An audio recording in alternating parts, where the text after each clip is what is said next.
சமமான ஆரம் உயரம் உடைய கூம்பு கோளம் உருளை ஆகியவற்றின் கன அளவுகளின் விகிதம் என்னன்னு கேட்குறாங்க. ஸோ இங்கே சமமான ஆரம் உயரம் அப்படிங்கிறாங்க. அப்போ ஆர் ஈக்குவல் டு ஹெச், ரெண்டும் சமம். ஓகேங்களா. அடுத்தது கூம்பு கோளம் உருளை இதோட கன அளவுகளின் விகிதம் என்னன்னு கேட்குறாங்க. ஸோ கூம்புக்கு கன அளவு கண்டுபிடிக்க ஃபார்முலா 1/3/r²h.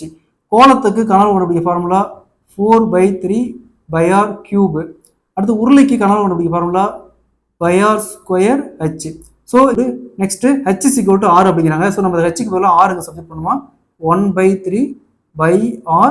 இங்கே இந்த இடத்துல என்ன வரும், ஆறு வரும், பவரில் 1. அப்போ அடிமானம் சேமாக தான் அடுக்கு கூட்டிக்கலாம். அப்போ r⁴ வரும்.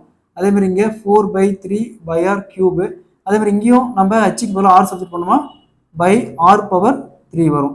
ஸோ இங்கே பாருங்க காமனாக r³ காமனாக இருக்குது, அதை அப்படியே கேன்சல் பண்ணிடலாம். அப்போ என்ன இருக்கும், 1/3/4/3 இந்த இடத்துல 1. ஸோ இங்கே காமனாக எல்சிஎம் எடுத்தால் 3. அப்போ ஈக்குவலாக காமனாக 3ஆல் பெருக்கணும், இங்கேயும் 3ஆல் பெருக்கணும், இங்கேயும் 3ஆல் பெருக்கணும். ஸோ 3 அப்படி கேன்சல் ஆயிரும், 3 அப்படி கேன்சல் ஆயிரும். அப்போ 1:4:3. ஸோ கூம்பு கோளம் உருளை ஆகிய கன அளவுகளின் விகிதம் பார்த்தோம்னா 1:4:3. Option C is the correct answer. So இதே மாதிரி இந்த சம் பாருங்க, ஒரே விட்டமும் உயரமும் உடைய உருளை கூம்பு கோளம் ஆகியவற்றின் கன அளவுகளின் விகிதம் என்னன்னு கேட்குறாங்க. இந்த சம் சால்வ் பண்ணி இதன் ஆன்சரை கமெண்ட்ல போடுங்க.